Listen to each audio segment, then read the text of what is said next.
Hello and welcome to the Sobet Punks podcast. This is episode 78 and this is the podcast about meaning or transcendence and spirituality with a small s. I don't know if I put them in the right order. I think they're in the wrong order, David. I think they were as well. That's I do fine. have that written down, but I have my pad open on a different page.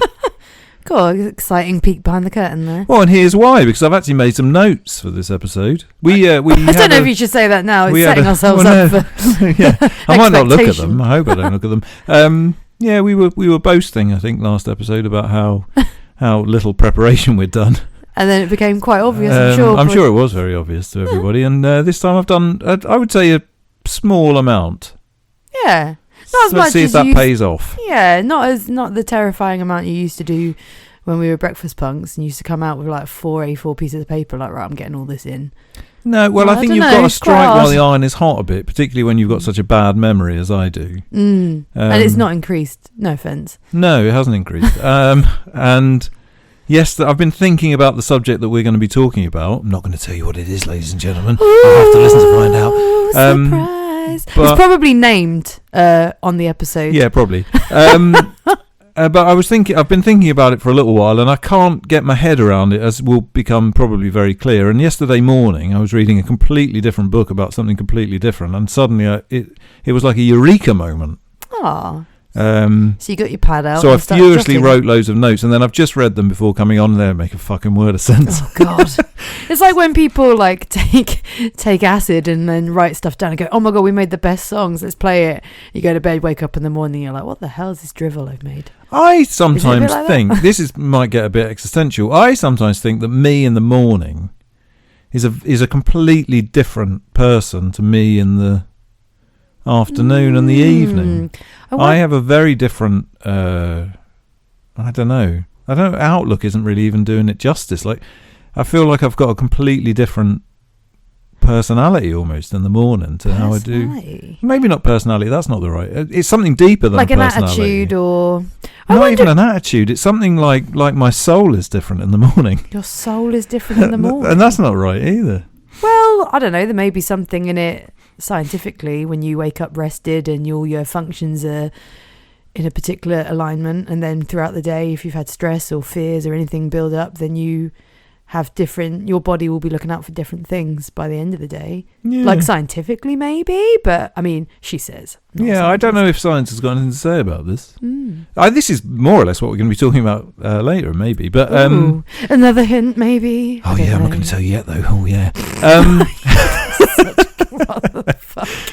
But I don't know. I do think there's some truth in that. I'm sure, there's morning people and there's evening people and afternoon people and all that stuff. And you think you're all of them? No, yeah, I'm every type of person. I'm every woman. Was it M People once said? No, definitely not. Lisa Stansfield, was it? No. I'm every woman. I don't think it was. I have no idea. You're just mixing up all the 90s women. Well, whatever. I am all of those 90s women. I didn't think we had any banter for the start of this episode, but God, didn't we blow it out of the park? There's no update on the poo-poo plunging that we were talking about last episode. When I listened back, I realised that there was no sound in the background, so we probably sounded like absolute lunatics who had made up the fact that there was a man outside making loads of noise with a poo-poo pipe. Yeah, just very excitedly talking about the poo-poo pipe. But actually, sorry, there is an update. I've just realised there is an update. The day after we recorded the podcast, he came back. Oh gosh! You'd gone to work, and I was here on my own. And I was morning Dave, so I was sprightly. I was at my best, and I was looking out the window, dreamily appreciating the view. And the poo-poo man came back, and he brought a friend. So whatever poos he was trying to clear out. By the way, in case you haven't listened to the last episode there was a man sucking poos out of an old people's home that's across the road from our flat. The man wasn't sucking the poos. It wasn't. His mouth wasn't on the pipe. We didn't. It was a massive I pipe. cannot confirm that one way or the other.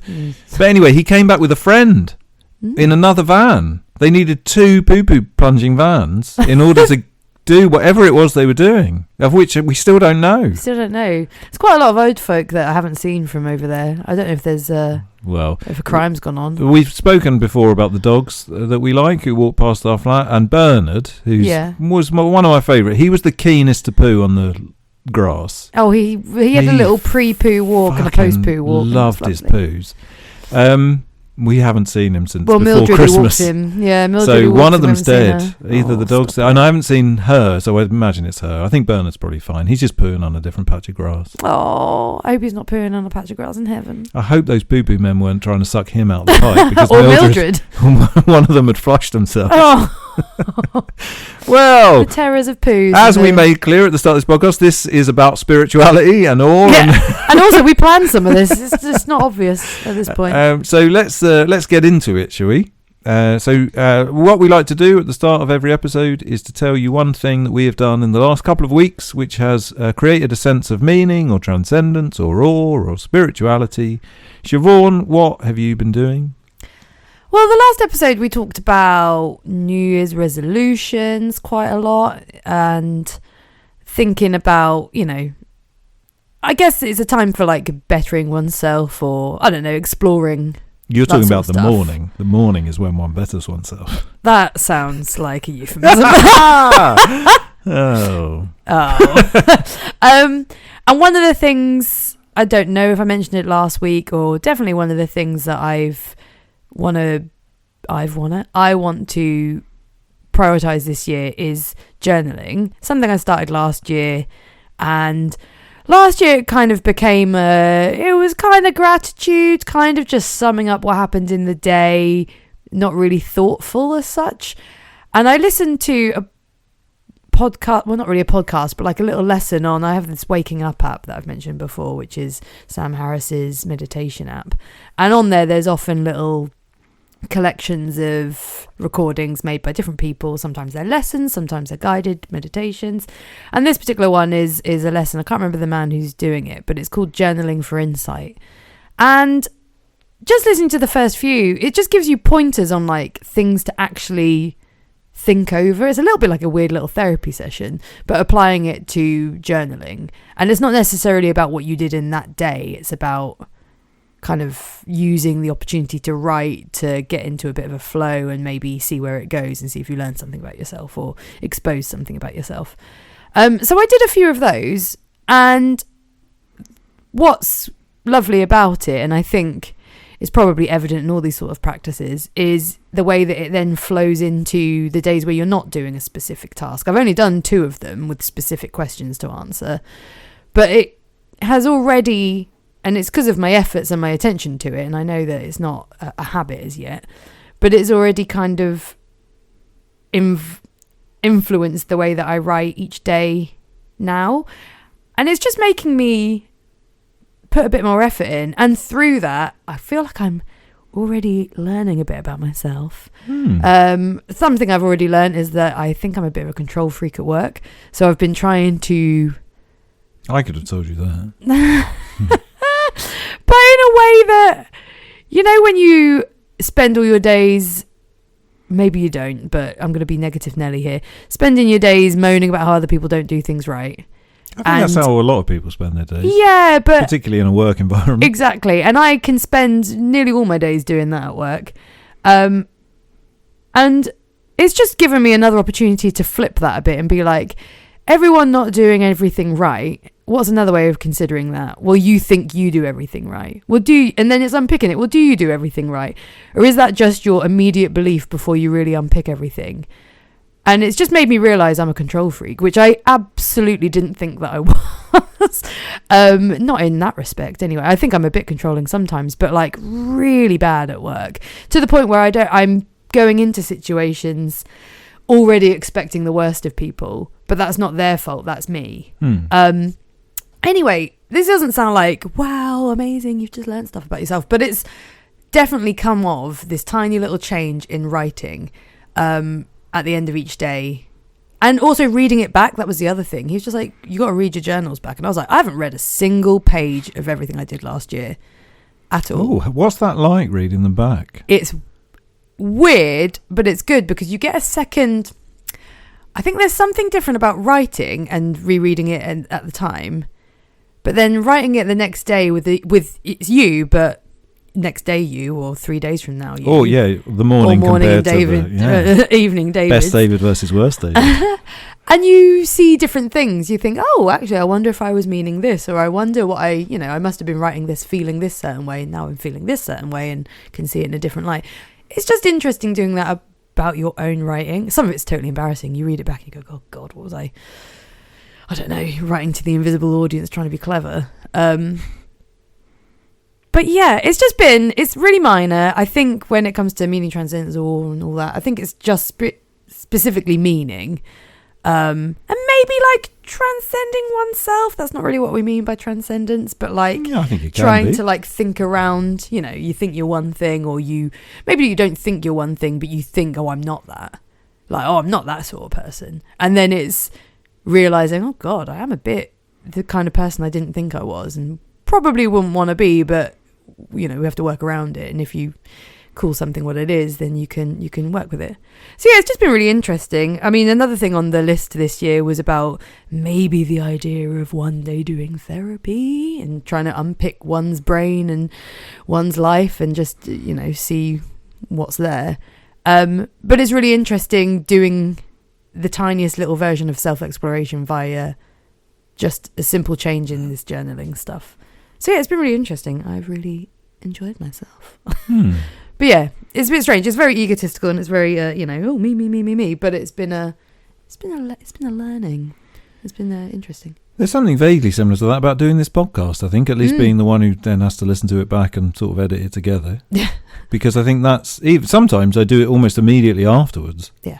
And even then, there's a weird separation between the person who talks about the poo-poo pipe because it jumps into their brain at, sorry, I'm going back to the same point, but at like 1 o'clock in the afternoon, start screaming about a poo-poo pipe out there outside their window, and then the version of me at 4 o'clock in the afternoon who then has to listen to that back thinks, what on earth was going on in my mind? And it's quite interesting. I think there's I think we said that when we restarted doing this podcast, that in some ways, well, in every way, we're just literally doing this for ourselves because we sort of lost something when we stopped for that period of time. And I wonder if that's kind of what it is, because I always just thought, oh, it's just a nice place to kind of open a window where you can sit down for a couple of hours and have a talk about something else that isn't your life necessarily. But I wonder if it's a little bit of, in a way, this is a journal, isn't it? Yeah, it is. The only time I've ever reread an old diary was, I think it was when we moved house last, and I found a diary that I had written probably for about 3 weeks in I think I was 18 or 19. Oh. And I know I was working in a supermarket, so actually I would have been younger than that, I think, because a lot of it was about how angry I was with all the customers. And I thought it was like a sort of provincial Henry Rollins. It was like someone in the suburbs who had ideas of what Pets Wood. Well, that's where the shop was. That's certainly not where I didn't live in Pets Wood. Oh gosh, the posh live in Pets Wood. Oh well. But yeah, and that was horrible to read that back. Sorry, that was the only thing that I could compare it to, really. It was somewhat different to rereading something you wrote a day before. Yeah. There we are. So David, what have you done in the last couple of weeks that's brought you a sense of meaning, transcendence, or spirituality with a little less? Well, I've got a funny one that isn't really any of those things, but I want to do a couple of shout outs because we genuinely did do little things that don't necessarily need a huge amount of conversation, but over the last few weeks that have unquestionably given me a sense of all four of those things. Well, one of them particularly, and that is that we went to see the Jesus Lizard. I knew you were going to say that! At the Concord 2 in Brighton about a week ago, and it was fucking perfect. They were brilliant. There's not really a huge amount to say about it. I would say, though, there's something about... I think with live music this is true, but I'm sure this is probably true of a lot of things that we do when we're trying to find things that will give us meaning. And that is that there's a real crescendo if you really throw them at yourself. So I suppose what I'm saying there is... So we talked a little bit about how a really beautiful sky gives me a sense of awe, right? Mm-hmm. Or gives both of us, I think, but a sense of awe. But there's two ways of doing that. You can either go for a long walk and the sky can be all right, like a bit grey, but you're looking out at it, and eventually it will kind of slowly but surely it will become something that you think, I don't know, feel awe about. Or you can go out for literally 30 seconds and see like one of those skies that's incredibly beautiful. And I think that's something about, like there's a crescendo of this sort of thing, which can happen in different ways. And the way it happened at Jesus Lizard was, so I went into this thing thinking to myself, they're one of my favourite bands. So, I mean, it's silly to say this, but there was like 5 songs, I think, that I wanted to hear. I was kind of like, as long as they play those 5 songs, or we're old, so there was even a little bit of kind of like, once they've played those 5 songs, we could probably just go, And it was it was 5 of the first 6 songs that they played, along with the best song off of their new album, and their new album's not that great, but one, a few songs are, and one of them was the other one. And keeping in mind that these are not young men in their 60s, I should think, they just came out, and Yao immediately dived into the crowd, was running around the room. He is a little old man. He's literally my height. and he was a fucking animal. It was just like seeing, I mean, I don't say this, I'm not being a kind of like old things about the new things kind of a guy, but he put most performers that I've seen, under 30, totally to shame. And like if anybody saw that who was in a band and has been putting forth the sort of performances that I've had to sit through for the last decade, you should be ashamed, because this is an old man that's been doing it for a long time. And of course they're an incredible band, and there's a lot more to it than just one person's performance. But to throw yourself into anything with that much gusto, I know what it feels like physically to be 44 years old. I can't even imagine how much it must hurt to be over 60 and really have not looked after yourself in any way. Yeah, and to still be doing it better than most people could in their 20s. But just with the sort of level of kind of... he just threw himself into it so much in a way that I don't... I'm sure there are, but I don't think I've seen anybody, in younger bands do for a long time. And it was so genuine, like it's performative, but in a genuine way. I don't really know how to describe it better than that, because he knows what he's doing. He knows he's got a shtick. He knows that his shtick is just to fucking go through it and go mental. But it's a very genuine version of that. Yeah. And he's just seeing someone completely so into it still, because also this is the thing, like it's been one of your favorite bands for a long time, and they were ferocious and whatever, in the 30 years ago. Could they still do it now in their 60s? But they did, in a way that was authentic to their age as well, I think. Oh yeah, like he wasn't pretending to be a it was boy. He wasn't doing karate kicks like all the children. There was like the children that were watching, but it was just something like no, that's not a 60-something-year-old man trying to be his 20-year-old self. That's a 60-something-year-old man, and men, because they were all really, really performative, doing what is authentic to them now, which is still madness. And it's hard to describe exactly how that's different. It was dangerous in a way that I haven't seen much live music be. And I know that danger does a bit of a bad name in 2025, but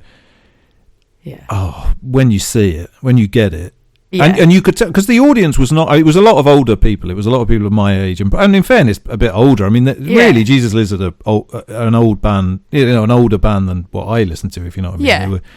But there was a lot of men in their 50s. I would say so. But there was a decent amount of young people there as well, and everyone went off. And so going back to my point about crescendos, is that it's one thing to see Jesus Lizard and them being really good, and they're one of my favourite bands and I love it. There's a whole nother thing to come out and just be punched in the face with your 5 favourite songs and them playing them as they did, with so much like urgency and so much, like you say, genuineness. And from the first note of the first song, not only did the audience go absolutely, like there was the biggest, I haven't seen people like move around at a gig in that way for a really long time, and it was for the entire set. That might be because we go and see a lot of European pappy metal. But then that's true. But David Yao, the singer, is immediately, like, literally doesn't even, the second the first song starts, Because I think one of the things about Jesus, especially like knowing how they've been recently, is David Joust still gets in the audience. David Joust still sweaty and takes all his clothes off, and it's just like, okay, well that's interesting.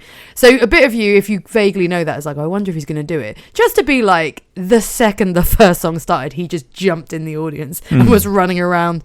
He had the microphone down the back of the room. And you're just like, this is just. But all of that, everyone says that is such a pedestrian version of what actually happens if you see it in person. If that makes sense. Yeah. And I think that's another thing. Most bands you can kind of describe, and you can say, oh, they do this and that, and they play this and they play this way. Yeah. Jesus Lizard, I don't think you can. No. Again, we've said this before. The things we're interested in are things you can't put into words, and I think that they are one of the ultimate versions of just.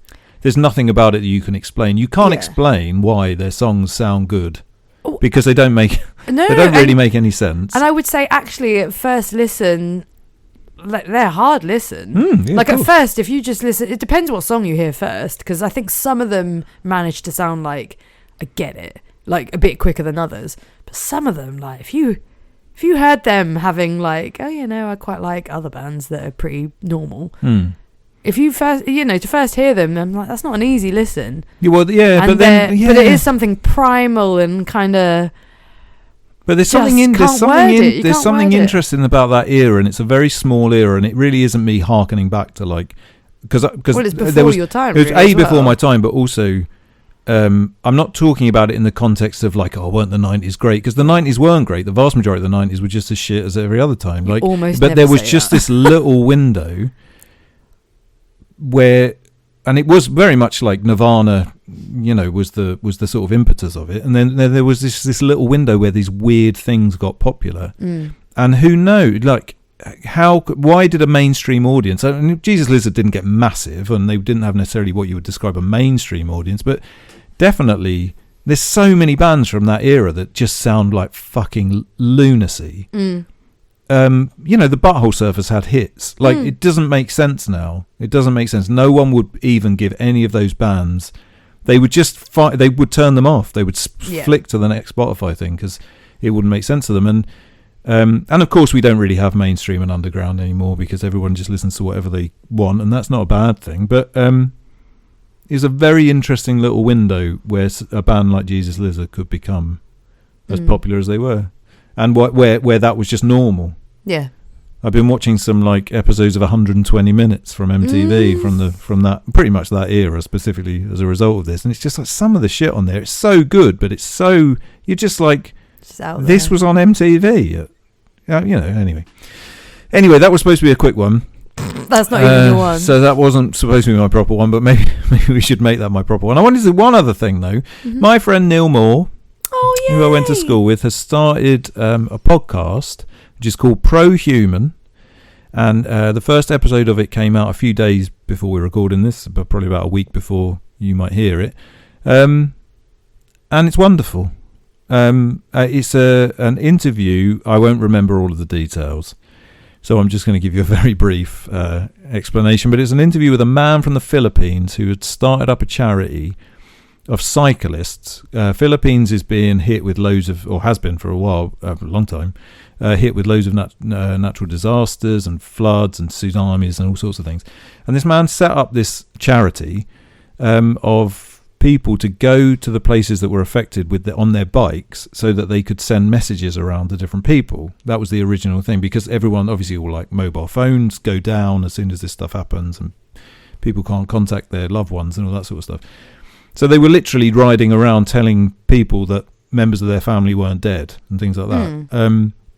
And then it grew and has become something more than that, where they're sort of helping to deliver food and what have you. Go and listen to it, I suppose is what I'm saying, because it's a really lovely conversation, and I think it's going to be a brilliant podcast. And just listening to this man talk about what he was doing with his charity, again, I mean, if that doesn't fill you with a sense of awe, then I don't know what will. Like the decent things that some human beings are doing in parts of the world that I would never have found out about. I would have no idea that was going on. And so, it was lovely to hear somebody talk about it. But the actual main one that I was going to do, which is like I say, it's kind of a continuation from what I was talking about last time. So and it's kind of just about habits. I will try and make this as brief as possible, and it really is kind of a bit off-piste. But so I spoke last time about how I bugger my knees up and haven't been able to run for a while. Sorry, it's not funny. And I've also got a trapped nerve in my shoulder. I may or may not have mentioned that. I think I did. I've got one limb left, and as a result of that, I haven't been able to do a lot of the things that I've kind of brought into my life in order to make my life better, which is mostly around sort of exercise and what have you. So keeping in mind, I think specifically that we talked about New Year's resolutions and trying to, make improvements to our lives. Mm-hmm. Something that I didn't even realise was happening, and I just suddenly noticed it a few days ago, is that once I removed... So running was something that was really quite important to my sort of routine and my life, and it gave me a lot. And once I couldn't run, I found that loads of different things started to just... It was like a house of cards. It was like things just started to not... I started to not do a lot of the stuff that took effort that was making my life better. And what, like? Well, I mean, my biggest example, really. Well, this is the thing. So let me be clear. So if a year ago, the way I was living my life, I would have still been like, oh wow, you've been really healthy. Yeah. But just in comparison, it was a bunch of very, very tiny things. So one of them was that there was a day I had off work and you were at work, and I didn't leave the house. And it got to the end of the day, and I was like, oh fuck! Well, you were sad when I came home that day. I haven't even. Yeah, well, it's partly because I was in a great deal of pain. But, and that. Yeah. But yeah. So and then it was things like I realised that I don't have a phone. Well, I have a phone, but I don't have any social media to scroll on. But like I lost a couple of hours to just ambly going around on my laptop looking at pointless things on the internet. I lost a lot of concentration. And I could just feel things sort of slipping away. And I know, and the other thing is that I know that for example, if I had access to an Instagram account, I would have just started scrolling. Like if I had, I don't know, all the things that I've basically removed. If we had some shit food in the house, I would have definitely just eaten it. Yeah. And it was just, I suppose it was just that I realised that, and I realised that it just took this one relatively small thing, which is only kind of taking a break from it. It's basically saying, look, your knees are old, you fucked them up, you need to rest them for a couple of weeks, not do this one thing. There's absolutely no reason why that should affect anything else. But I didn't do as much uni work as I had been doing before. I didn't do it as well. I wasn't concentrating as well. I didn't meditate for a while. Like, it was weird. It was just like one thing after the other just started to like be removed. And I suppose I caught it just in time. Yeah.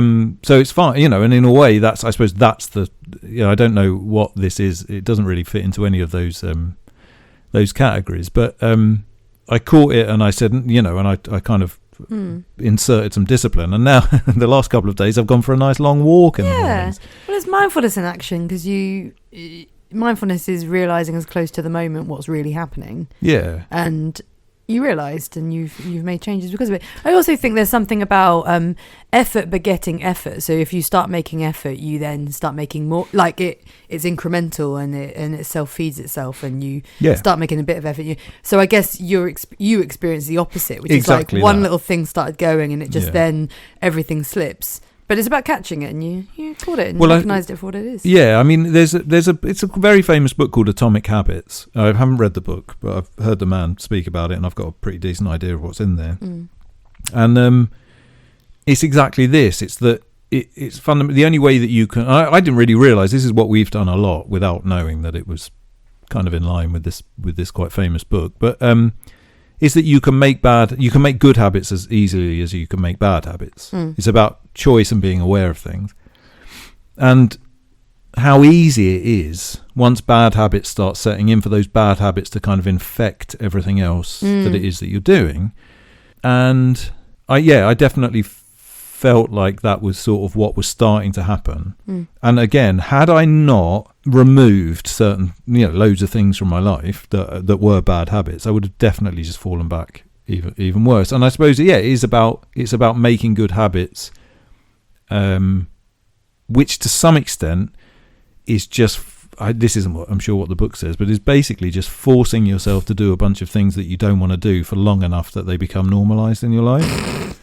And I really believe that. And I remember there was one example that he gave about. Well, no, there was one example he gave about someone who wanted to lose weight, wanted to go to the gym, and how most people, when they decide I want to lose weight and I want to go to the gym, they concentrate on the sort of end of that process. So they say, "Oh, I'm going to lose all of these stones," and within 6 months. Often it's completely unreasonable as well. It's like within 3 months I'm going to be. It's not a smart goal, but within 3 months I'm going to look brilliant. I'm going to feel brilliant. I'm going to be able to do this and that and the other.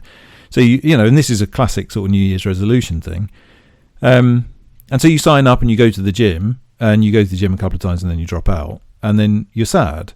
And this guy gave an example of this guy who decided he was going to do this, and so what he did was he went to the gym for 5 minutes every day. For like 2 months, and everyone in the gym was like, "What the fuck is this guy doing? What's the matter?" He'd get there and he'd literally he'd take his jumper off, do like half a thing on, half a thing of repetitions on the on some machine. I don't know. Don't go to the gym. It's not. And then he'd leave, and everyone was like, "Well, this guy's a lunatic." But what he was doing was he was getting a habit. And so then he became somebody. Didn't matter that he wasn't actually doing anything of any worth. He clearly wasn't going to lose any weight or whatever he wanted to do from that, get fitter. But he'd created the habit that he became somebody who went to the gym, and then going to the gym became normal to him. And then once he was going to the gym every day, he could then do 10 minutes or he could do 20 minutes or whatever. And I think there's something wise about that. It's about forming habits in yourself, and none of us want to do the things that are gonna make our lives better.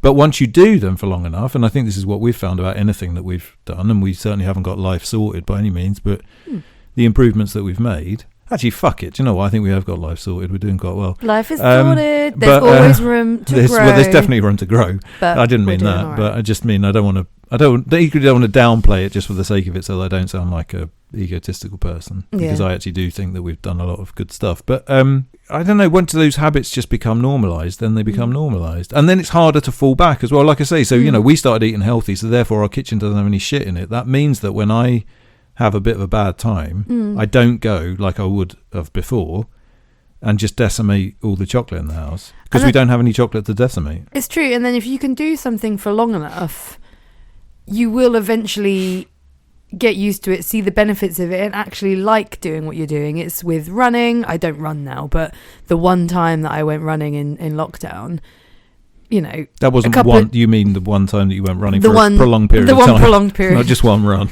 No, but otherwise you're going to sound like a mad person. A fucking lunatic.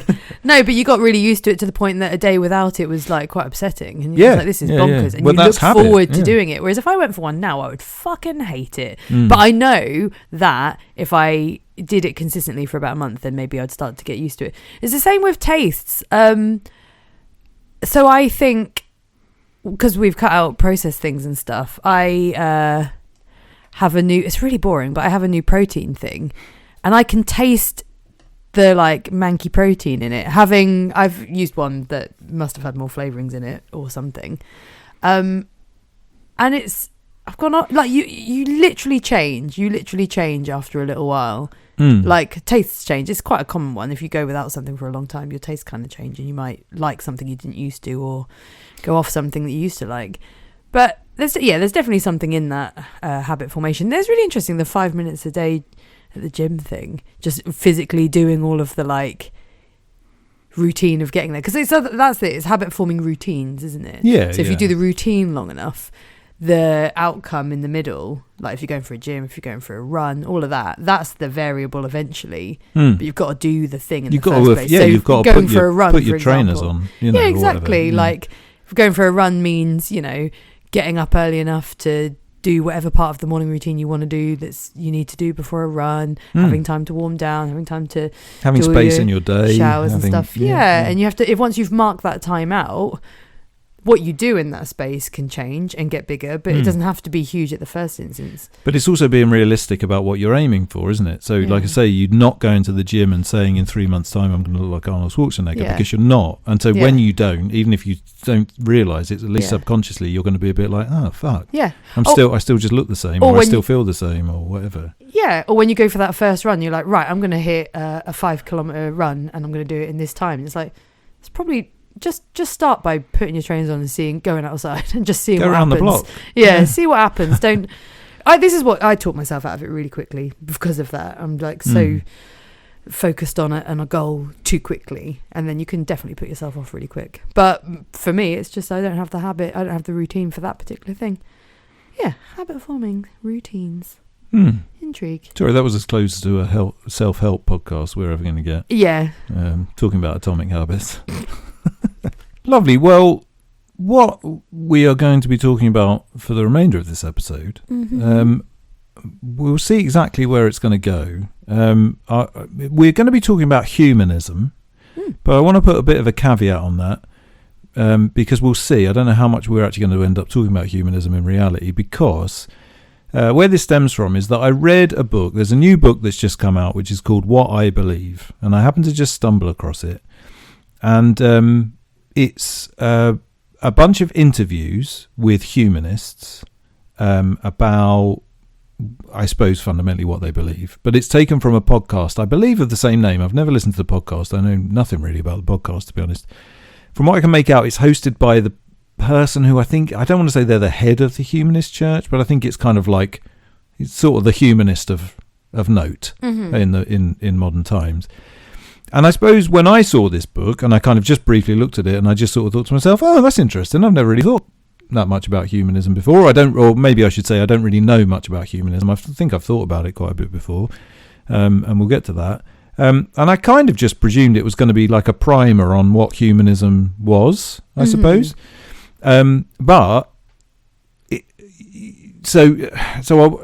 we're now going to be sort of talking a bit about what humanism is, but I want to put a caveat on this, because fundamentally that's not really what the book is. What the book is it's a bunch of interviews that I think are taken from the podcast, or little snippets of the interviews that he's done with some kind of relatively famous names, about different aspects that kind of vaguely fit into the humanist outlook. Or is it like arguments, but this person's going to be arguing their side from a humanist point of view? Maybe? It's not really arguments. Oh, it's not. Everyone involved in it is humanist, so there's no argument element to it. They sometimes are a bit argumentative, but it's just with the idea of discussions. Often the idea of Christianity gets their goat a bit, I think. Okay. So sometimes they seem to be arguing with no one. But anyway, so I think I want to say that because fundamentally the reason that I want to do this episode is because the book sort of rubbed me up the wrong way a little bit, and I wasn't really sure why. I mean, I can pick out certain things, and obviously it's a bunch of different voices, including such bastions of intellectual thought as Sandy Toksvig and Frank Turner and Stephen Fry. People that you really want to listen to when it comes to living your life. But I think quite a lot of people in the mainstream do turn to those people for how to live their life. Oh right, well there you go. That's how out of fucking touch with everything is. Well, maybe that's why it rubbed me up the wrong way. That would probably make some sense, because I think that's fundamentally what it was. It was kind of a little snippet, maybe, into what intellectual thought is to a more maybe like a mainstream kind of secular audience. I mean, two of them are the presenters of QI, which I think people look to for intelligent thinking. Does QI still exist? I don't know, but Stephen Fry and I remember Stephen Fry both doing been the people. Oh, anyway, it's not a thing. Well, they can read cue cards well, I suppose. And Frank Turner might be next. You really won't want to watch it. Anyway. Anyhow. But I'm not interested in bashing it particularly. I mean, I think, but there was just something about this book that that got my goat a little bit. And as I mentioned earlier on, I think I then happened to read another book after it, which is from a completely different time and has absolutely nothing whatsoever to do with with it, and it was just by pure chance that it was like the next book that I read, or two later, I think. It kind of gave me a slightly different perspective, maybe. And so my point is what I would like to do for the next hour or so is just try and talk this out and try and work out exactly what I think. Yeah, I like that. I don't really know at the moment, so that's good. This could be a mess, but we'll see. So just to say, so humanism, and like I say, this book isn't a primer for humanism. It's not telling you about it as such. It is just a collection of interviews with different people. But humanism is described, I did look it up on the internet. I did tell you I'd made some notes. A non-religious philosophy that emphasises the potential of human beings and their importance in the world. And it says that human beings can act to give their own lives meaning by seeking happiness in this life because there is no afterlife. Okay. So I'm not against that as a general principle, but there is a bunch of things about it which I think maybe is one of the reasons why we're doing this podcast, as to not really non-religious people fundamentally who can see worth in religion and see worth in sort of spirituality. Because I suppose, so my idea, I don't know, what did you, so if I had said humanism, sorry, I should have asked you this before I read out what it actually is. If I had said humanism to you 2 weeks ago before we ever had a conversation about it, what would your presumptions be as to sort of what it was? I think what I would have thought is that I think I would have thought that like living within your potential and finding out what your potential is, I think they said something like that, but probably more along the lines of the idea of being good and kind and moral for the sake of being good and kind and moral without the need for religion, which is a big, can you do that? What is good? How do you know what good is? And I probably would have thought it was along that sort of lines, what's moral and what's good and what's truth without it being God. Yeah, that's how I would have seen humanism. I mean, I think that's exactly pretty much how they would describe themselves. That's a nice way of putting it, I think, because my gut feeling about it was that it just felt very individualistic. It felt like, and I think it's because I viewed it, I didn't realise I was doing this, and I was aware that it clearly isn't a religion in the you know, with a capital R. I viewed it through religious terms, so it feels a little bit, something called humanism feels a little bit like you're almost worshipping, and in a way you are, I mean, I'm just using different words, but you're like worshipping humans. Well, and something in that description you just read out really rubbed me up the wrong way, which was definitely their importance in the world. Yeah, their importance in the world, just because of, and I think you're going to talk about a book where a viewpoint on this kind of comes up, but yeah, that I sort of hate, because I think fundamentally what is a problem with humankind, how I see it, is how much we value our importance in the world. Yeah. So I didn't like that line at all. That's where I sort of thought this is kind of the types of conversations that we were having before we restarted doing this podcast and rebranded, and decided to be talking about this sort of stuff, because it was a case of without a kind of, I suppose, without a philosophy. And in fairness, these people have a philosophy. I mean, they have philosophy, but without those sorts of bigger ideas than yourselves, how do you work out what is good? And my problem with it is that it feels individualistic, in as much as I don't think this is how humanists would view their group, but it feels like by default what humanism is what, like, if I am a humanist, then I'm concerned with what I think is good. And I think that that's exactly the problem with the world. 100%. Because what we're all fucking thick as shit, and we've got, like you were saying, literally like you were saying earlier, I think in the context of your journaling, you just presume that everything you think is right. Yeah. You presume, but if you look around you and you see that everybody else, probably 50% of everything they say is utterly absurd and stupid, and for some people it's like 100% of everything they say is absurd, and for some people it might only be 10%, but we all think that what we think and our opinions are 100% right, unless we remove ourselves from being and a also human. you said something about the fact that humanists have a problem with Christianity, and there's something in humans thinking that they're always right is always, it's contextual to your time as well, and to your individual beliefs. So like, you know, people who are Christian are also humans, and there have been humans of the past that think different to humans from now. That I just think believing that humans know everything is also contextual to time and place. And yeah, absolutely. I just think it's so complicated that I think if we I don't know anything about humanism and humanists and what they currently think, but it's so of its time and place now.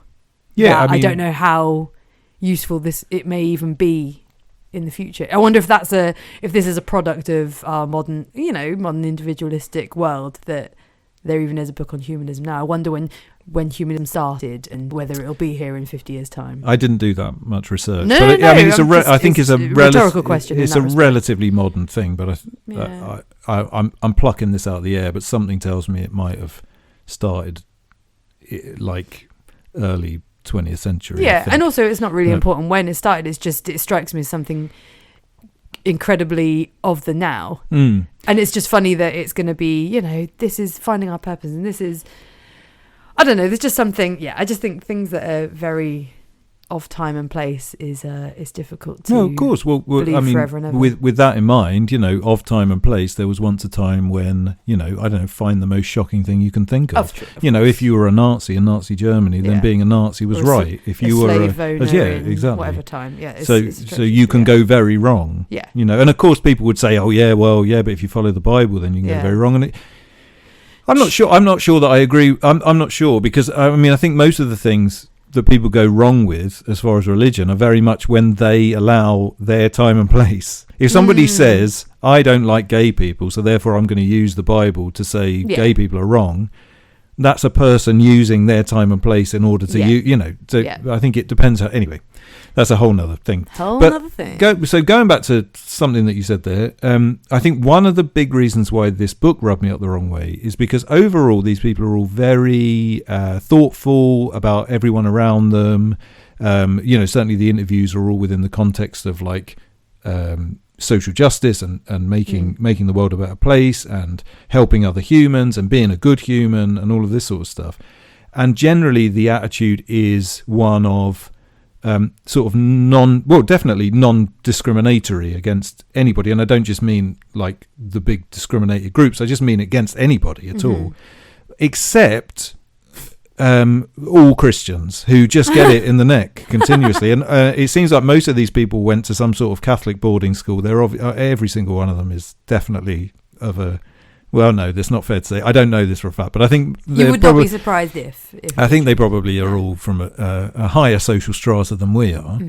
Well, the few you names. Definitely. Yeah.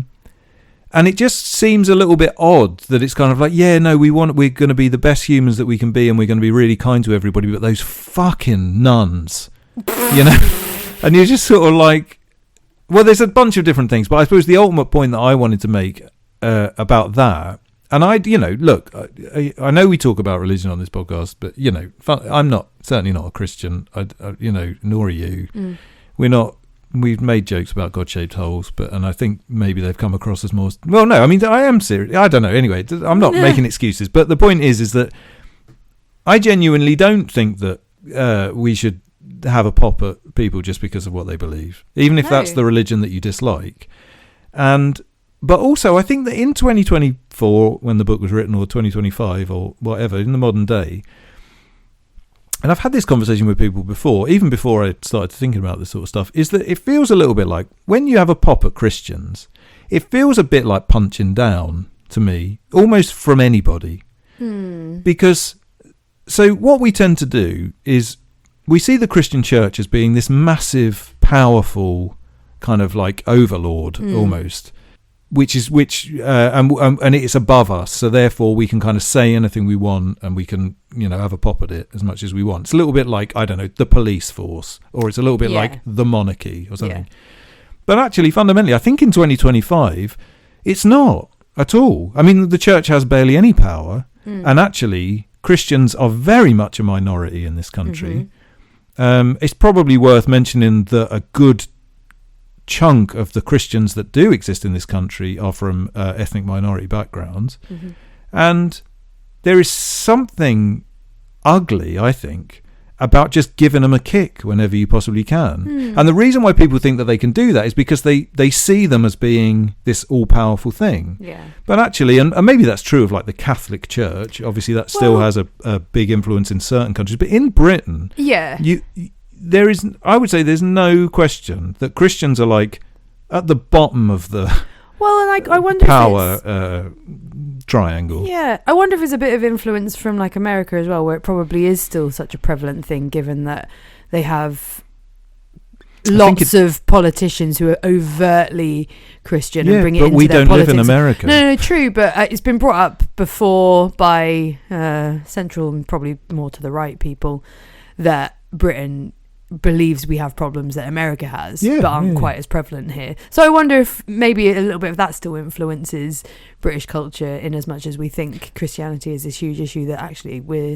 not issue. I don't think it's an issue, but people who think it's an issue think that it is one, because the prevalence is very prevalent in America, and maybe we're a bit obsessed with their. Well, no, I think it's the again, social media is probably to blame for this. It's that we're so connected that if a problem happens to one person on the other side of the world, we feel like it's happened to our next door neighbour.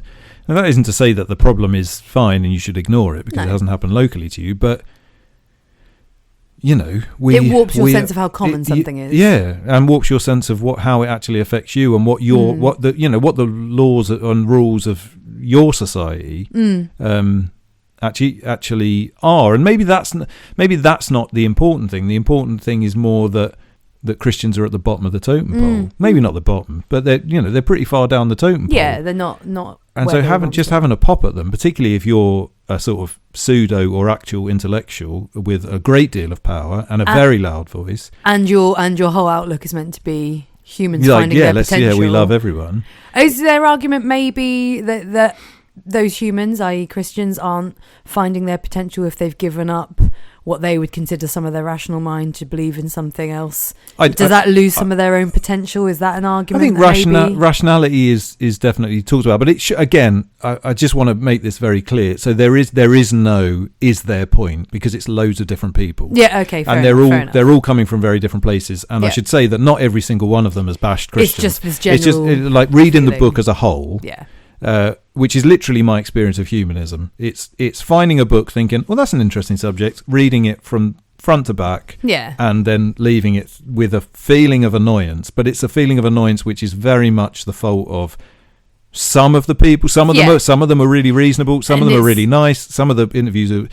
It's not humanism as a whole that's left you this way. It's these particular interviews, potentially. But by default, because this is my introduction, and I think it is written as an introduction to humanism, it's them showing off. It's literally a podcast. It's the humanist podcast, taking the bits that they think are the most important bits out of everything that anybody said and putting them into a book. So they are, you can... I'm just saying it's more nuanced than being able to say they said this or they said that, I suppose. But so in the book they've replaced religion with 3 headings. I'm being a bit dramatic by describing it that. But so it's divided into 3 things: reason, science and truth, love, respect and empathy, freedom, equality and justice. So within that, if you pick those apart a little bit, for my money, it's kind of ultimately the classic concerns of the sort of modern world. So reason, science and truth is fundamentally kind of science, evolution, speaking about the importance of education and those sorts of things, and and also I think to some extent the kind of magic of science, like giving us meaning in that context. Love, respect and empathy tends to be, it's mostly it's a bunch of artists, really. A philosopher is thrown in there about being creative. So it's just about creating things, I think, which, like I said, provide the world with meaning. And that's something I can very much get behind, although some of the people they've picked, I'm not so sure. And then freedom, equality and justice is all of the political things which are hot topics of this precise moment in history, some of which are very important. One of the things I would say about all of these things is that they all feel very right, to compare these things with a religious outlook, they all seem quite selfish, I suppose. Right, okay. So it's things that you would expect. It's Natalie Haynes talking about the voice of females in history. You know, it's Sandy Toksvig talking about LGBTQ things. It is Sian Berry, who's with the Green Party politician, I think, talking about the green view of being a human being. It's kind of Stephen Fry says that we need to get rid of testosterone.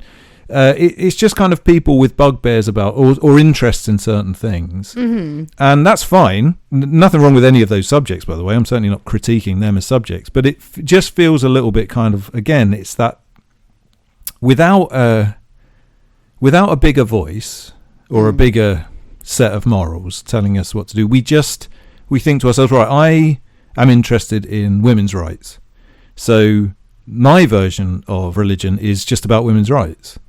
That's fine, but it's not religion, I suppose, is what I'm trying to say. Does that make sense? I think so. I think that's kind of what it got me. It was just like a bunch of people talking about the things that they were interested in, which most of which had a direct impact on them. Yeah. So there was a sort of selfishness in that. And I mean, there's a selfishness in all of our political outlooks. You know, it's not, selfishness isn't the right word, but there's a sense that if I'm affected by something, this is my identity is A, B, C, and D, and so the things that influence A, B, C, and D are the things that I'm going to really get behind. Yeah, I get what you're saying. Whereas E doesn't affect me, so that's for someone else to worry about. I guess another way of looking at that could be that those people are also seen as maybe more knowledgeable in those fields, so therefore that's why they're talking about that section. I appreciate that some of it is identity based, and therefore no, you can't get away from the fact that it's individualistic and kind of individualistic is the word. But like, could it not just be that maybe they just know a bit more about those things? No, or I'm would sure it be weird if a very straight person that's got no knowledge of LGBTQ wrote that chapter? I don't know. I don't think. Well, no, but am I focusing on the wrong part? No, you're not. I just don't. I don't think that I've explained myself enough. I suppose the point that I'm trying to make is more that in the context of a religious or spiritual outlook, or even on a philosophical outlook, let's ignore religion even, philosophy gives us a bunch of ways to think about a bunch of different subjects, some of which have nothing to do with us, most of which have nothing to do with us. Right, yeah. So it's not a case of like, oh, here's Dave to talk about women's issues, right? That's not what I'm saying. And of course, I think, I'm not sure I entirely agree with this, but I mean that would be seen as probably quite insensitive. But that's not really what I'm trying to say. The point that I'm trying to make is that assuming you're right. These people are experts in certain things, and of course, if they're interviewed on a podcast, this is what is going to come up. Yeah. So again, I want to be more nuanced about this because again, it's not that these are the only topics that these people think about. Yeah. But my point is from the book and from thinking about people talking just about their interests, there's a certain lack of what you gain from religion, which is that, for example, that I consider the well-being of women, because of course I should. So I have an interest in that, but whereas if I'm just obsessed with my one subject, I don't know, I'm not sure. Is it like morals that don't really apply, like if you focus it too individualistically on individual characteristics or how you identify or I don't know, anything of that nature, it's not like an applicable, you're not learning a moral lesson you can apply everywhere. It's more, which I would assume humanism would have. It'd be like a philosophy and a moral leaning, a way to live your life. This is actually just, here's what we think of this thing. Here's what we think of that thing. Here's what I think of this thing. This thing which directly affects me. So you don't leave feeling like you've learned a moral outlook, a way to live life. You just learn, well, this is what this humanist thinks of that. Yeah, I think I wasn't going to necessarily dwell on this, but again, there's no, we'll see where this conversation goes. But I think I've got it. I think I've got what I'm trying to say. What I'm trying to say is that the way that we live at the moment, let's take something really obvious, right? Politics, left and right politics. Let's be completely black and white about it, completely simplistic about it. Clearly, it's not as black and white as this or simplistic as this. But I do think that this is how most people view the world, so it's worth treating it that way. I am a left, on the left, right? And I believe in all of the things that the left believes in. So therefore, I care about everybody else who's on the left. But if I hear that you're on the right, I fucking hate you. You're like one of the nuns. Polarization. You're one of the nuns from school, right? And so, and that's polarization, but that's not really the point that I'm trying to make. The point that I'm trying to make is a religious idea, or religio, let's say religio, which is not a specific, I'm not talking about Christianity or Hinduism or Islam here. I'm just talking about the general religio, the bigger thing, the thing above us all. Yeah. Which is where we need to get to. That's where I've got to get to the thing. Okay, get to the thing. Get to religio. But says treat everyone the same. Look after everyone. Doesn't matter. It doesn't matter that person believes something slightly different to you. Yeah. You still got to treat them well, yeah. right? Our modern society says that person believes in something that I disagree with, so they can fuck off. I hate them. In fact, you should call them out. I wish that shooter had shot an inch to the left, which I literally heard someone say the other day. The Donald Trump shooter, like you wanted the man to be shot. You want murder in the face? Yeah. Wow.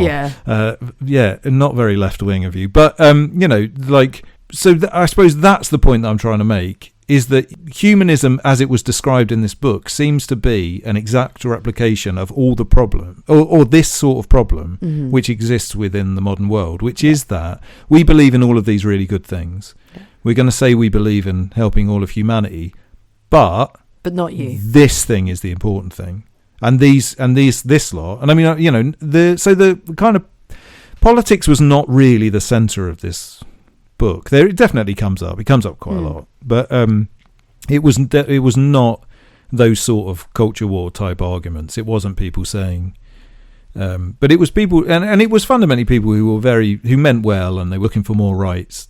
Fundamentally, humanism wants more rights for everybody. So therefore, if you're concerned about the LGBT community, then you want more rights for them, and that's perfectly reasonable. But what I'm trying to say is that religio suggests that you want more rights for everybody. Yep. And this seems to be something where you're allowed to just pick and choose those people that you think should have more rights. Yeah, no, I think that that's exactly what's lacking in the modern world. And that might be just me, and it might be a very individualistic opinion on my part. Well, I think it's shown in the way that we also glorify people who follow certain things and punish them if you don't overtly show that you follow a certain thing. So for example, if you're not wearing a certain badge or posting a certain thing on your Instagram, it's not that it's assumed it's because you might just care for everyone, and it would be a bit of a ball ache to put a post up for every single person that you follow and you believe in. But if you're not doing that, we're like, well, why aren't you supporting this? By not doing that, then we might assume the opposite of you. Is there a flag for everyone? I assume that there's. I don't know if there's a flag for everyone, but you know what I mean. Like, I'm sounding like a grumpy old woman, but I mean, there was a time. We've talked about this before. There was a time when if you weren't posting a certain thing, or if you weren't expressing a certain viewpoint, you were kind of held by your. Especially I think this is a left problem. I don't know if it's a right problem. I wouldn't know, but a left problem for sure was like, you need to be right on all the time, and if you're not being right on, you're essentially you're essentially I think I know what you mean. So you mean like it would be assumed that you weren't a racist as long as you weren't posting loads of racist things on your Facebook wall, and now you're presumed to be a racist unless you're posting a load of anti-racist things on your yes, exactly, that sort of thing. And I'm gonna that is horrible to say, because I think that's probably been the argument of probably people against what I believe, but I think there is something in that. It's that kind of what you're kind of hinting at here. It's all these. It's become so individualistic that to just say, "Oh, I care about everyone," is like, "Oh, well, you're just not really doing the thing. You're not really very liberal." But I think almost caring about everybody would suggest that there's something wrong with you. Again, to say I don't think Donald Trump should have been murdered by a sniper. Some people that's not very punk of you. Yeah, exactly. Some people would be. But I don't really think anybody should be murdered by a sniper. No. I mean, I've gone back to the Thich Nhat. I say his name wrong. Thich Nhat Hanh. Thich Nhat Hanh. I say it wrong every time. But in that Art of Living book, I've said it so many times, but where he talks about anyone could have been that murderer in prison if you were brought up that way. Yeah. Like, it's just about having compassion for every human being, because every human being is made of the same nuts and bolts as you. But how you were brought up is everything to do, and your genetics is everything to do with how you turn out to be, not necessarily just the person you're looking at in the you know, the person you're looking at who you detest what they've done. Like, they can still do a terrible thing, but you can still understand where that came from. We forget to do that. We don't want to do that anymore. In fact, if you do that, you're a lunatic, because I think you should just that, be left and that person did something horrible. Yeah, so you're agreeing with them. You suddenly become thrown in with the same boat. Yeah. So anyway, so ultimately, I suppose that is my point. And so I happen to read, after this book, a book which is quite appropriate, really, considering how this conversation has been going. It's called A Guide for the Perplexed. And it's by EF Schumacher, who I think we might have mentioned on this podcast before, and you told me to read it. You'd read it before. His more famous book is a book called Small is Beautiful. Yeah, he's an economist, actually, so it's a bit strange, but he has like a philosophical outlook. Yeah, I know. Yeah, I mean, I don't know if he's a philosopher. I don't know whether he was ever trained in it or whatever, but these books are definitely, both of them are definitely philosophy books. Yeah. But he is, I think, a Christian. No, he is a Christian. That's definitely evident in this book. Yeah, and the book was written in, I think, the 70s. He's dead now. He died. He did.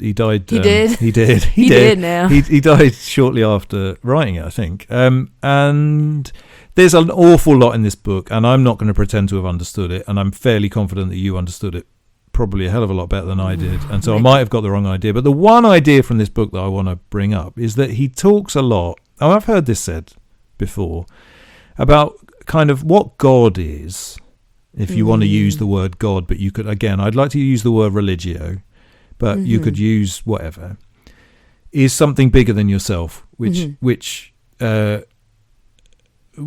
gives you a sort of moral outlook on the world. But I think more what he's talking about is that he talks about the kind of difference, but there's different levels in the world. So there's a rock, which is a kind of thing, but it's not alive. It doesn't have consciousness. Then there's like a bug, which doesn't have consciousness, but it is alive. Then there's like a dog, and that has some consciousness, and then there's human, and there's these leaps up. And I think his point is more or less is that there's something above humans. Yeah. And why do we think we're the end? Yeah, and I've heard other people talk about that thing that's above humans, and maybe this is what, humanism sort of is claiming that it is that it doesn't have to be anything like supernatural. It's just kind of like the totality of us all, I suppose. This might get a little bit spooky. And I'm not 100% sure I fully understand what it is that I'm trying to describe, but it's like it's just something above us, and the idea is that we need something above us. So another very modern example of this is that a lot of people in the modern world are saying, and I've said, I think on this podcast, that we gave up religion, and then this is the God-shaped hole thing. Yeah. We gave up religion, and then we didn't have anything to fill that. We're religious beings. Yeah. We need something to fill that hole in us.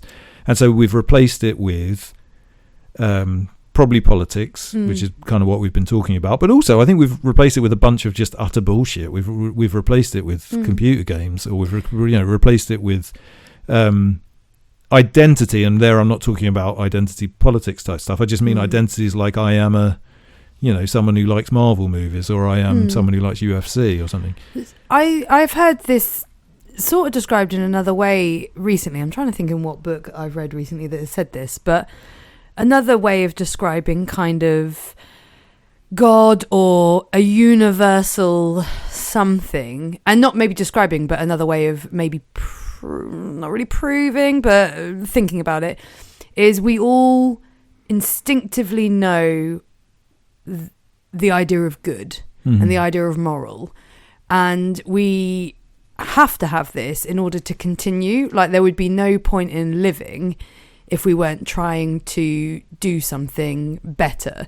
No one is literally doing the same thing every day with no intention of, like, we always want to get better at something, or we always want to, we have goals because that's something instinctive to humans. But it's instinctive to all humans, no matter what we believe. And some people I've heard have argued that this is the thing. If we're always striving, because humans are always striving to do something more, that idea cannot exist unless we acknowledge there is something above us. Because if humans are the best thing there are, that there is even, we wouldn't be striving. So you only strive if you think there's something to go to. And that's how I've heard described God, but also the nature of good. Like good and God kind of get mangled in the same place. The idea of agape? Truth. There's agape. Agape is like universal love, which I think could it's similar be, sort of thing. maybe it is. Yeah. It's a long time since we've watched any John Vervaeke, and he likes that. But yeah, just the total idea of, because something I took from that Schumacher book is 100% the idea of the different levels. And he talks about how there has to be one above us. And we don't, he calls it adequatio, I think, which is about having the appropriate organs to take in reality. So, for example, a bat has radar. So there's a whole world of things we can't see and we can't experience because we don't have the appropriate organs. And what he's also saying is, you know, a dog has limited it doesn't have the same level of consciousness as humans, so it cannot know what we know. This a is plant the cannot know dog what a that dog knows 100 knows. words. We discussed this a few episodes ago. A plant cannot know what a dog knows because it's the level below. Yeah. So we can't. We actually physically cannot imagine what's above us. Yeah. Because if we could, we'd be that. So we're always striving to be something above us, but we have, and this is where faith comes, a leap of faith, exactly, because we have to assume. We just have to assume the thing above us because we cannot physiologically understand what that thing above us is, and that's why we call it faith, because we just have to believe that thing is. And the reason we believe it's good is because we all have a universal idea, and no one knows why, of good. So I have a quote which is fucking beautiful, and I think is exactly what you just said. From who? Or from Schumacher. I love him. Our ordinary mind tries to persuade us that we are acorns and that our greatest happiness will be to become bigger, fatter, shinier acorns. But that is the interest only to pigs. Our faith gives us knowledge of something much better, that we can become oak trees. Yay! I think that's lovely. But it's gorgeous. And I suppose, yeah, that's the point. It's whatever that might be that is bigger than us is a thing that I feel like we're lacking in the modern world, and a thing that I think, because what a lot of people would consider that to be is science. Maybe. I mean, I think that they should. I think that's probably what we've replaced, ultimately, you know, religion with. Oh yeah. The modern religion is science. But science by its very nature, and there's of course a lot of science discussed in this Humanism book. Science by its very nature does not. It's just separate. It's got nothing to do with this question. It's answering a completely different question. Science is just naming things. It's not big. It makes the world very small. It makes everything really small. Well, it also gives a narrative to everything, doesn't it? So one of the things about science, and this is not anti-science, what I'm about to say at all, but it's just true, is that, you know, we get a bunch of scientific data, which will be a collection of complete randomness. Yeah. Not randomness, because there will be a law to it, but it will be a bunch of numbers, thousands maybe of numbers. Someone decided belongs in the same. Well, that's group. one of the things that you went. So I think there's what's her name? Dr. Alice. She's on the telly, I think. Dr. Alice on the telly. Dr. Alice on the telly talks. She's talking about sort of evolution and stuff. Roberts, Alice Roberts. I don't know. And it's interesting, and I found this a lot before, and of course this goes without saying, and no one's pretending any different. But so much of that is presumed. It's kind of like, so we think that this happened. You know, in ancient history, so much of it is like we think that the most likely thing that happened is this. Yeah. The most likely thing that happened is that, and that's been come to in very hard-working people have looked a great deal into it and have come with the best thing that we can possibly have. But that's not absolute truth, and nothing can be absolute truth, of course. And so I think within that, what we do as non-scientists, and what we're encouraged to do by science, because what science does is it puts a narrative on everything. So it collects a load of numbers, for example, and then within those numbers it says it's most likely that if you suffer from this, then you're going to feel this way, or something. I don't know. And that's a narrative. Yeah. It's a narrative taken from fact. You know, it's taken from data and taken from sources, but it's still a narrative. But what we do as people that aren't scientists is we then accept something like some scientific finding about archaeology, and we say, well, that's a fact. That's absolutely 100% no question. And actually, that's not really what science is saying. What science is saying is our best guess is basically this. Now, that's not really a problem. And I'm not anti-science in that way. And I'm certainly not saying as a result of that, dinosaurs weren't real and the world was created 6,000 years ago by Adam and Eve or by God. And, I'm certainly not going anywhere near that at all. No. But I suppose you can get very easily confused, can't you? You can easily write off, with presumptions made on ancient history, you can write off lots of characters from history have been ignored, right? And most people who've ever lived, we don't know about. We just know about a couple of very powerful ones. Yeah. That doesn't tell the whole history. No. So we might know exactly, or we don't know exactly, but we might know exactly, I don't know, what King Henry VIII's life was like, but we've got no fucking idea of what was going on with the vast majority of people. It's true. Imagine in 10,000 years' time, they go looking back and the only people that have made it into the history books is Donald Trump and, I don't know, Elon Musk's Twitter feed. Yeah, just those two people. Then is it assumed that humankind of this era will be looked at as they were all like that? Yeah, but of course that can't happen now because of the sheer amount of information, unless something goes incredibly wrong and everything gets lost, which I suppose would be nice. But but no, you're totally right. There's no, but that's not important. Again, that doesn't mean that therefore science is useless and we should ignore it by any means. It's just that I suppose it's just that there's a certain cognitive dissonance between when we look at science as being a god. I just don't think that's correct, because I think that even the things that it can be pretty much 100% certain about are just, like we've said this before, they're just asking a completely different question. It's not going to give you meaning in your life. Knowing, I don't know, even knowing that evolution, let's say evolution 100% proved without question every single aspect of it. We know every single thing that happened from billions of years ago onwards.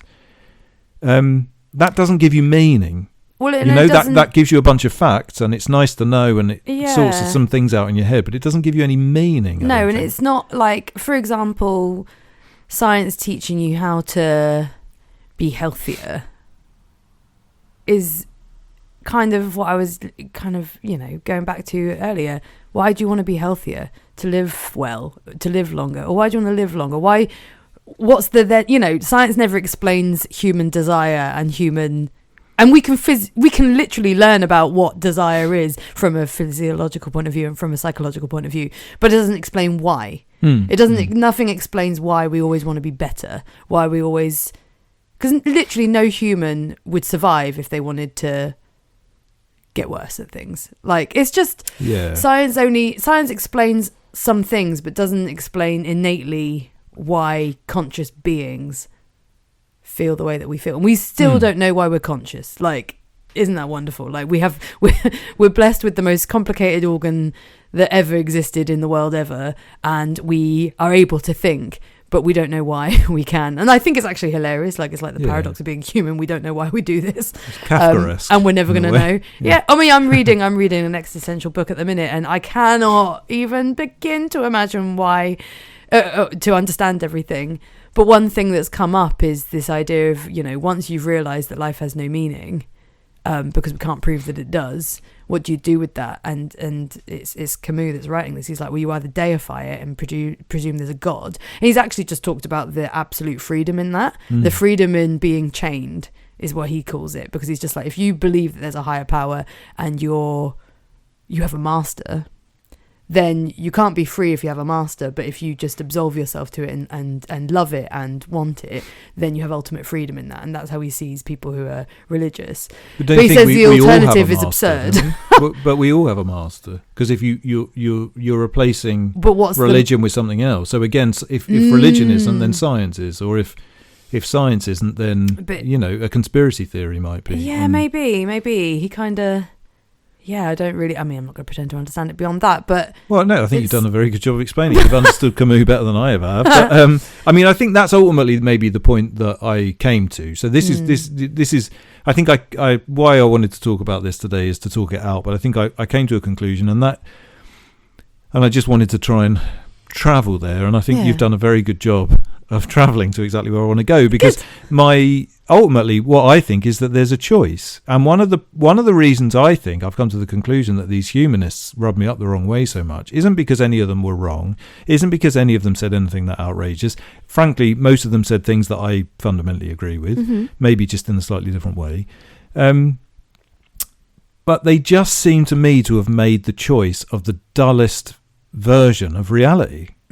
Like, I'm not saying there was no discussion. They were probably quite happy people, and they were certainly like the creative chapter was a lot about how creativity is very important, and of course it is important, and of course it will give them a lot of meaning. And I'm not doubting that these people have meaning in their life, but it just seems to me that, and it goes back to something that we said, I believe, on the first episode of this version of the podcast, which is the Vonnegut quote of be careful who you pretend to be, because you are who you pretend to be. You get to, and it maybe even goes back to what we were saying before about habits. It's about choosing the most interesting version of your life. Yeah. And I'm not really sure if data and numbers, it depends on your mind. I'm sure there are people out there that are very excited about data and numbers. I know some. But I think for most of us, that's ultimately, it's we've said this before, it's the Mo Gawdat thing. If you don't know something, pick the version of it that makes you happy. And when I look around society, and generally, and again, I'm doing the same thing that I've sort of complained about in the context of science. We often refer to, I think there's studies have been done, or there's a study that's been done, or I read in this book about how this was proven with social science. And of course, we're doing the same thing. We're adding a narrative to some scientific figures. Oh, yeah. But we are also, I think we can fairly honestly agree that human beings in this period of time are not the happiest that they've ever been. They're not even the happiest they've ever been, as far as I can make out, my experience, and that's very minor, but it is, it's something, in my lifetime. And there's a loneliness epidemic, and there's, meaning crisis, all of these different things that people talk about, which again are narratives placed on scientific findings, but still worth something, I suppose. And I didn't mean to suggest that those narratives weren't worth anything earlier, by the way. Now I feel like I'm backtracking, but I didn't, that's not what I mean. But why would your identity be, and this goes to the New Atheists as well, and I think that the New Atheists were very influential on humanism, and I think humanism had a huge growth in the early 2000s as a result of that whole movement. It's kind of like, why would you choose the version that basically says there's no meaning? Don't bother, And that existential question is exactly that. I always found Sartre really difficult because because it felt a little bit like somebody just like, it felt really psychopathic to me, and I'm not accusing Sartre of being a psychopath, but I sort of am actually. Because it felt like someone just taking pleasure in telling everybody else that there was no meaning in their life. And I was just sort of like, what? Maybe that's true, but why the fuck would anybody want to revel in that? Yeah. Revel in something that's going to give you some sort of meaning and joy and transcendence and awe. And this podcast. I mean, so again, not claiming to understand Camus, and he's basically reviewing existential thought in the book I'm reading, and it's very much about the concept of suicide. And he's just like, it seems like if you're existentialist and you think life has no meaning, is it logical to kill yourself? And he's discussing that. And it's by nowhere near finished. And I think he's going to come to a more positive outlook. And I think it's going to be quite uplifting in the end. But one thing he's sort of mentioned is when people are looking for truth with, as a singular, that actually maybe the only thing we can do in a world that ultimately we get to the end of and there's no reason for us to have ever been here, and so on and so forth, is to live each day in truths. And he talks about, it's kind of Buddhist and meditation at this point, but he doesn't name it as that, but this kind of idea of being conscious and realizing what things are in reality each day is all we can do. And that's his kind of, I've thought about this really fucking hard, and this logically makes sense, sort of thing. And he says the absurd man will kill himself. And I think this sometimes when you are picking what you're going to say and what you're going to think and what your reaction is going to be. And this is why mindfulness exists, because it's about non-action and it's about realizing what's actually happening. For example, if you're driving down the road and someone pulls out on you and you think, what a fucking arsehole. It's like, well, that's the concept you can have. And then you can go, well, everyone's driving like an arsehole this morning. It's like, well, that's your choice to believe that. What's another way you can look at it? Oh, this person's really frantically trying to get somewhere. I hope they're all right. God, isn't everyone trying to get somewhere today? Or just the problem is even thinking beyond what's actually happened, making any judgment and conclusion beyond that. So his argument is, be in the moment. That's all you can do. When the world is mad and we are all trying to put ideas on things and beliefs on things and making beliefs and assumptions about people really fucking quickly, it's about stopping for a second. And if you're going to think something, think the happy thought, like you say. I'm waffling on and preaching now, but I do like this idea that every now and then, even someone who I thought was going to be quite negative about the world and say it has no meaning, everyone comes back to this idea of being conscious in the moment, realising what is happening right now, being okay that you don't know the next thing, being okay that you're not humans aren't where it ends. But of course, the easiest way probably to do that is to believe that there is somebody in the sky who is watching you at all times, has your best interests in heart, and that you're somewhat answerable to, and that when you die, will give you a lovely time, right? And now I don't believe give you a lovely time. Yeah, sorry, that's the best version of heaven I've ever heard. Yeah, I know. I'm standing by it. And I don't believe in that, but I think that. Probably, if anything, we should look at people that do believe in that and think, God, you're lucky. Not, I do, yeah. Those fucking nuns. No one's actually said those fucking nuns, but, why bash them? Yeah. Like the thing is, the Christian church might have done some bad things, although, again, it's very much a narrative that we're placing on it. A handful of paedophile priests, even a lot of paedophile priests, does not mean that every single Christian has anything to do with that. And fundamentalism is very different from and some people, religion. Some people have terrible views and use their religion to back it up, of course. But that has nothing to do with the individual experience of a person that you might meet on the street who happens to believe in something. 100%. So I think that, and you can, that's a good sort of cognitive dissonance. It's good to be able to say, oh, the church did this wrong, but actually the church has also done a bunch of other things right. And also that's got nothing to do with this person who's just told me that they believe in Jesus. Oh my God. Now I'm taking the piss out of them. It's how I felt when I first heard Rory Stewart talk. I was like, he's a Conservative MP. I'm meant to hate him, but goodness, I agree with so much of what he's saying. His outlook on life is brilliant. Isn't this like testing me and my I'm meant to be bashing this person? But therein lies the exact problem. I'm meant to hate this person is exactly not of any use about anybody.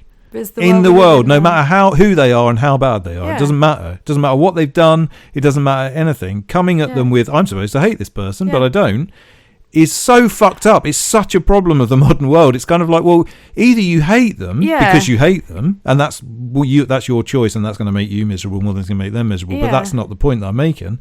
The point that I'm making is I'm supposed to ... is fucking bullshit. Right? And what we lose with everyone bashing religion, I'm going to just do a wave a cheerleading pom-pom for religion here, and I'm going to use Christianity, but I think this moral point is in every religion ever, is they're all saying love thy neighbour, love everyone because of who they are. But we lose that because... But somebody might say, oh yeah, well, tell that to the homophobic redneck who's against abortion. They don't love their neighbour. And it's like, well, no, they don't. But that's not religion's fault. Yeah. That's... Oh, sorry, they're not doing it, so you won't. Yeah. That doesn't make any sense. Exactly. But yeah, so ultimately, I think that was kind of my... That was the journey. The point that was the journey that I needed to go on. I will say, I know that wasn't very clear, but I do have one more quote that I think is both very wise, but also probably very appropriate to finish the podcast with. I meant to work it into something earlier, but the slenderest knowledge that may be obtained of the highest things is more desirable than the most certain knowledge obtained of lesser things. So hopefully we managed to get to some slender knowledge. I think knowledge is probably going to be pushing it. Babble. If you can write babble in there. But I think that's a lovely idea. Like, Is that Schumacher again? Yeah, Schumacher again. What babe? And I mean, I suppose it's a little bit like that guy turning up to the gym for 5 minutes every day. It's like the slenderest version of the good thing. Yeah. Is better than knowing everything there is to know about the shit thing. Oh my god, we can apply that to social media and shit. Like, we can apply that to I everything. know everything. I watch the news. I'm so aware of what's going on in the world. Are you happy? Yeah. Like, why don't you just spend about all the worst all of that effort doing something that's going to improve your life? Yeah. Which makes you, oblivious to some parts of the world, but it's going to make you more open to doing the moral good, whatever that is. Exactly. So with that, I think we'll call it a day. I think we sort of more or less worked through something from start to finish there. Almost. I'll tell you what we didn't do. What's that? Introduce ourselves. I've been Siobhan. Oh, and I've been Dave. Just in case you've gotten this far and gone, who are these fucking lunatics? Lovely talking to you for an hour and a half. We will be back in a couple of weeks. As ever, we're off social media. We're not telling anyone about this thing. So if you found us and you're listening, thank you very much for doing so. Feel free to tell your friends or do whatever you want. Feel free to email us at shamcityroasters@gmail.com, and we will be back in a couple of weeks. Aim for the highest thing. There was a really lame, I think someone gave me a card once when I was a teenager. I think it's probably really obvious, but it's something like aim for the moon, and if you don't make it, you'll land beneath the stars. Oh, yeah. I mean, some people probably have that on the back of their car and think it's like... The back of their car? That's an interesting place to put it. But yeah, no, I've heard that. Reach for the moon, and if you fail, you'll fall in the stars. So there you go. Fall in the stars, you fucking wankers. Wanna fall? No, that's not it. Is that Simply Red? That was on this today. That was on today. It made me dance. I thought it was... we were in Morrison's. Sorry, we're almost restarting the podcast. That's called Stars. It is called Stars. There you go. That's weird, isn't it? We were in Morrison's today, and Stars by Simply Red started playing, and so I couldn't help but dance. And I realised, after he started singing, that it wasn't actually Crowded House, which is what I thought it was. There is something within... There is something without. Oh, yeah. I thought it was that. And That's they're very similar, ladies and gentlemen. Don't you fucking swear. So you look into that if you want. No. Bye. Bye.